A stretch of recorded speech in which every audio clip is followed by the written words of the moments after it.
ലോക്സഭാ തെരഞ്ഞെടുപ്പിൽ കനത്ത പ്രഹരമാണ് ബി.ജെ.പിക്ക് ലഭിച്ചത്. ഒറ്റയ്ക്ക് 300-ലധികം സീറ്റുകൾ നേടുമെന്ന് പ്രതീക്ഷിച്ചിരുന്ന ബി.ജെ.പി അതിനടുത്തൊന്നും എത്തിയില്ലെന്നും മാത്രമല്ല, മറ്റുള്ളവരുടെ കാരുണ്യത്താൽ ഭരണം നടത്തേണ്ട അവസ്ഥയിലുമാണ്.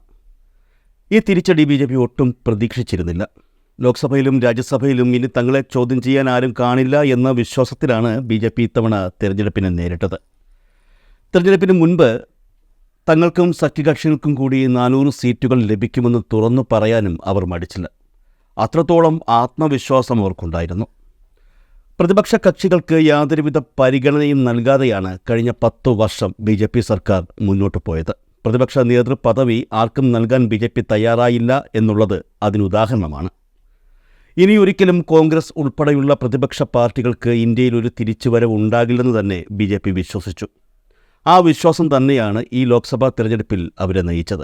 എന്നാൽ ആ വിശ്വാസം അവരെ ചതിച്ചു. തെരഞ്ഞെടുപ്പ് ഫലം വന്നപ്പോൾ പ്രതീക്ഷിച്ച വിജയത്തിൻ്റെ അടുത്തെങ്ങുമെത്താൻ അവർക്കായില്ല. മാത്രമല്ല, കേന്ദ്ര സർക്കാർ രൂപീകരിക്കണമെങ്കിൽ മറ്റുള്ളവരുടെ കാല് പിടിക്കേണ്ട ഗതികേടും ബി.ജെ.പിക്ക് കൈവന്നു. ഒരു കയറ്റമുണ്ടെങ്കിൽ അതിന് പിന്നാലെ ഒരു ഇറക്കവുമുണ്ടെന്ന് ബി.ജെ.പി മനസ്സിലാക്കിയ സമയമായിരുന്നു അത്. ഇന്ത്യ മഹാരാജ്യം കാലങ്ങളോളം ആർക്കും സ്വന്തമായി വയ്ക്കാൻ കഴിയില്ലെന്നും ഈ തെരഞ്ഞെടുപ്പ് ഫലത്തിലൂടെ ബി.ജെ.പി മനസ്സിലാക്കി. അതിനുശേഷം അവരുടെ രീതികളിൽ പ്രകടമായ മാറ്റങ്ങൾ കൈവന്നു. തങ്ങൾ എന്തു ചെയ്താലും അതൊന്നും പ്രശ്നമല്ലെന്നും ജനങ്ങൾ തങ്ങളെ തന്നെ വിജയിപ്പിക്കും എന്നുമുള്ള വിശ്വാസം ബി.ജെ.പിക്ക് നഷ്ടപ്പെട്ടു. ലോക്സഭാ തെരഞ്ഞെടുപ്പിലെ തോൽവി ബി.ജെ.പിയെ എത്രത്തോളം ഉലച്ചിട്ടുണ്ടെന്നുള്ളതിൻ്റെ ഉദാഹരണമാണ് ഇപ്പോൾ ഉത്തർപ്രദേശിൽ നിന്നും പുറത്തുവരുന്ന ഒരു വാർത്ത.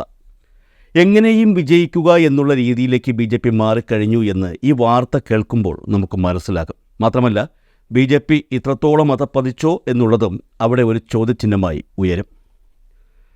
ഉത്തർപ്രദേശിലെ ലഖിംപൂർ ഖേരിയിൽ ഒരു സാധാരണ സഹകരണ സംഘം തിരഞ്ഞെടുപ്പാണ് ഇപ്പോൾ ദേശീയ മാധ്യമങ്ങളിൽ നിറഞ്ഞു നിൽക്കുന്നത്. ബി.ജെ.പിയുടെ വനിതാ എം.എൽ.എ ആ തിരഞ്ഞെടുപ്പിൽ മത്സരിക്കുന്ന സമാജ്വാദി പാർട്ടി സ്ഥാനാർത്ഥിയുടെ നാമനിർദ്ദേശ പത്രിക തട്ടിയെടുത്തതാണ് ഈ സംഭവം. തൻ്റെ നാമനിർദ്ദേശ പത്രിക ബി.ജെ.പി സ്ഥാനാർത്ഥി തട്ടിയെടുത്തു എന്ന് സമാജ്വാദി പാർട്ടി നേതാവ് ആരോപിച്ചു. ഫുൽബഹാദ് കോപ്പറേറ്റീവ് സൊസൈറ്റി തെരഞ്ഞെടുപ്പിൽ നാമനിർദ്ദേശ പത്രിക സമർപ്പിക്കുന്നതിനിടെ ബി.ജെ.പി എം.എൽ.എ മഞ്ജു ത്യാഗി തെരഞ്ഞെടുപ്പ് ഉദ്യോഗസ്ഥരിൽ നിന്ന് രേഖകൾ തട്ടിയെടുക്കുകയായിരുന്നു. ആരോപണം ഉയർന്നതിന് പിന്നാലെ ഈ സംഭവത്തിൻ്റെ വീഡിയോയും സമൂഹ മാധ്യമങ്ങളിൽ വൈറലായി. ബി.ജെ.പി എം.എൽ.എയുടെ നടപടിക്കെതിരെ പ്രതിപക്ഷ കക്ഷികൾ കൂടി രംഗത്ത് വന്നതോടെ കാര്യങ്ങൾ കൈവിട്ടുപോയ അവസ്ഥയിലാണ്. മാത്രമല്ല, ദേശീയ മാധ്യമങ്ങൾ വളരെ പ്രാധാന്യത്തോടെ ഈ വാർത്ത പ്രക്ഷേപണം ചെയ്യുകയും ചെയ്തു. ഫുൽബഹാദിലെ സഹകരണ സംഘത്തിലേക്കുള്ള തെരഞ്ഞെടുപ്പിനുള്ള നാമനിർദ്ദേശ പത്രിക സമർപ്പിക്കുന്നതിനിടെയാണ് സംഭവത്തിൻ്റെ വീഡിയോ പുറത്തു വന്നതിന് പിന്നാലെ സമാജ്വാദി പാർട്ടി അധ്യക്ഷൻ അഖിലേഷ് യാദവ് ബി.ജെ.പിക്കെതിരെ രംഗത്തെത്തിയിട്ടുണ്ട്. ബി.ജെ.പി ഭരണത്തിൽ ജനാധിപത്യവും ഭരണഘടനയും അപകടത്തിലാണെന്നും അരാജകത്വത്തിൻ്റെ അന്തരീക്ഷമാണ് ഉത്തർപ്രദേശിലെ യോഗി ആദിത്യനാഥിൻ്റെ ഭരണത്തിന് കീഴിൽ നിലനിൽക്കുന്നതെന്നും അഖിലേഷ് യാദവ് പറഞ്ഞു. സർക്കാരിൻ്റെ സംരക്ഷണയിൽ ജനാധിപത്യം തകർക്കാനാണ് ബി.ജെ.പി ശ്രമിക്കുന്നതെന്നും ബി.ജെ.പി തെരഞ്ഞെടുപ്പ് പ്രക്രിയയെ വെല്ലുവിളിക്കുകയാണെന്നും അഖിലേഷ് യാദവ് വ്യക്തമാക്കി. അവർ ജനാധിപത്യം പിടിച്ചെടുക്കാൻ നോക്കുകയാണ്. ചതിയിലൂടെയും ബലപ്രയോഗത്തിലൂടെയും ഗുണ്ടായിസത്തിലൂടെയും സമൂഹത്തിലെ ഓരോ സ്ഥാനവും പിടിച്ചെടുക്കാനാണ് ബി.ജെ.പി ശ്രമിക്കുന്നതെന്നും അഖിലേഷ് ആരോപിച്ചു. സബ് ഡിവിഷണൽ മജിസ്ട്രേറ്റിൻ്റെ സാന്നിധ്യത്തിലാണ് ബി.ജെ.പി എം.എൽ.എ ഈ പരിപാടി നടത്തിയത്. തങ്ങൾക്ക് ആരെയും ഭയമില്ല എന്ന് ജനങ്ങൾക്ക് മുന്നറിയിപ്പ് നൽകുന്നതിന് പകരമുള്ള ഒരു പ്രവൃത്തിയായിരുന്നു അത്.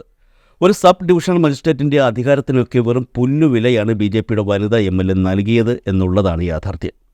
ശ്രീനഗർ മണ്ഡലം എം.എൽ.എ മഞ്ജു ത്യാഗിയാണ് സ്ഥാനാർത്ഥിയുടെ നാമനിർദ്ദേശ പത്രിക തട്ടിയെടുത്ത സംഭവത്തിൽ ഇപ്പോൾ ആരോപണ വിധേയയായിരിക്കുന്നത്.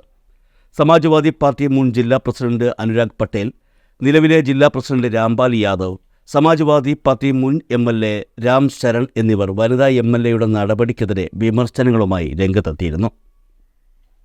സമാജ്വാദി പാർട്ടി സ്ഥാനാർത്ഥികൾ നാമനിർദ്ദേശ പത്രിക സമർപ്പിക്കുകയും തെളിവുകൾ നൽകുകയും ചെയ്തുവെന്ന് അനുരാഗ് പട്ടേൽ ചൂണ്ടിക്കാട്ടി. എന്നാൽ മഞ്ജു ത്യാഗി ഇടപെട്ട് നടപടികൾ നിർത്തിവെപ്പിക്കുകയായിരുന്നു. ഈ സംഭവത്തിന് ശേഷം സമാജ്വാദി പാർട്ടി നേതാക്കൾ പ്രതിഷേധവുമായി രംഗത്തെത്തി. തങ്ങൾ ജില്ലാ മജിസ്ട്രേറ്റിനെ കാണുമെന്നും സ്വതന്ത്രവും നീതിയുക്തവുമായ തെരഞ്ഞെടുപ്പ് നടത്തണമെന്ന് ആവശ്യപ്പെടുമെന്നും വെള്ളിയാഴ്ച നേതാക്കൾ വ്യക്തമാക്കി.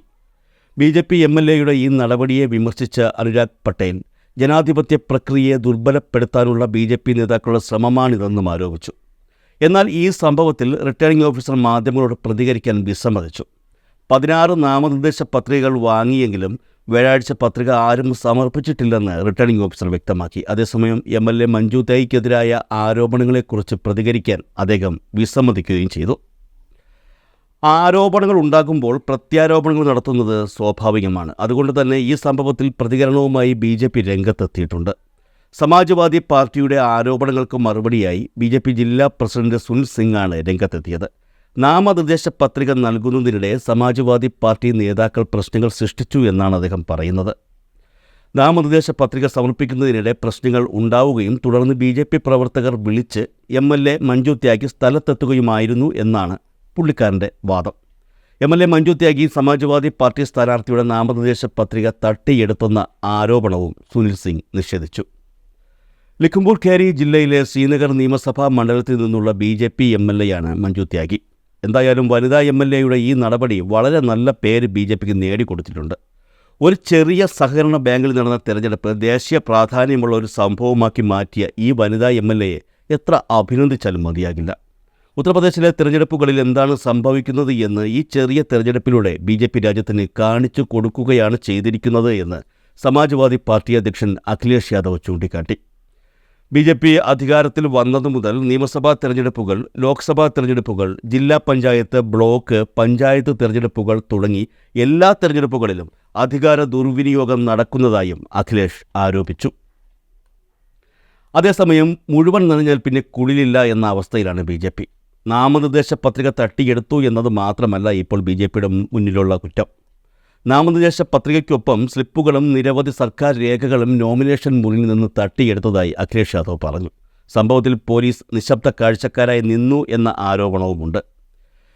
BJPക്കാർ ഇപ്പോൾ ജനാധിപത്യം കൊള്ളയടിക്കുകയാണെന്നും അവർ പൊതുജനങ്ങളെ വഞ്ചിക്കുകയാണെന്നും അഖിലേഷ് യാദവ് ആരോപിക്കുന്നു. ഈ രാജ്യത്ത് നടക്കുന്ന ഒരു തെരഞ്ഞെടുപ്പും സ്വതന്ത്രമായും സുതാര്യമായും നടത്താൻ BJP അനുവദിക്കുന്നില്ലെന്നും അഖിലേഷ് യാദവ് പ്രസ്താവനയിൽ പറഞ്ഞു. നേരത്തെ ബ്ലോക്ക് ചീഫ് MLC തെരഞ്ഞെടുപ്പുകളിൽ BJP പ്രതിപക്ഷ സ്ഥാനാർത്ഥികളിൽ നിന്ന് നാമനിർദ്ദേശ പത്രിക തട്ടിയെടുത്ത സംഭവങ്ങൾ പുറത്തു വന്നിരുന്നു. എന്നാൽ ഇത്തരമൊരു സംഭവത്തിൻ്റെ വീഡിയോ പ്രചരിക്കുന്നത് ഇതാദ്യമാണ്. നിലവിൽ ഈ സർക്കാരിൽ കൊള്ളയും അഴിമതിയും അതിൻ്റെ പാരമ്യത്തിലാണ്. അനീതിയും അടിച്ചമർത്തലും അതിനുമപ്പുറത്താണ്. BJPയുടെ ഇത്തരം ക്രൂരതകൾക്ക് ഇരയാകുന്ന നിരപരാധികൾക്ക് എവിടെയും പരാതി പറയാനാകാത്ത സ്ഥിതിയാണെന്നും അഖിലേഷ് യാദവ് പറയുന്നു. ചുരുക്കി പറഞ്ഞാൽ 110 കിലോ ഭാരമുള്ള ഒരു മനുഷ്യന് 5 വയസ്സുള്ള കുട്ടിയുടെ ബുദ്ധി ഉണ്ടായാൽ എങ്ങനെയിരിക്കും? ആ അവസ്ഥയിലാണ് BJP. ലോക്സഭാ തെരഞ്ഞെടുപ്പിന് ശേഷം ഇത്തരത്തിലുള്ള ഓരോരോ വള്ളിക്കെട്ട് കേസുകൾ BJP ഏറ്റെടുക്കുന്നുണ്ട്. ഈ പറന്നുപോയ പണി ഏണിചാരി വെച്ച് കയറി നിന്ന് പിടിച്ചു എന്ന് കേട്ടിട്ടില്ലേ? അത്തരത്തിലുള്ള ഒരു സംഭവമാണ് ഇപ്പോൾ നടന്നിരിക്കുന്നത്. പക്ഷേ എനിക്ക് തോന്നുന്നൊരു കാര്യമുണ്ട്.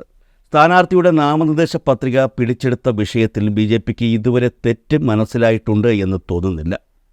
പിടിച്ചെടുത്താൽ എന്താ കുഴപ്പമെന്നായിരിക്കും അവർ ചിന്തിക്കുന്നത്. കാരണം ജനാധിപത്യവും തിരഞ്ഞെടുപ്പുമൊക്കെ ഇക്കൂട്ടരെ സംബന്ധിച്ച് അധിക പറ്റാണ്.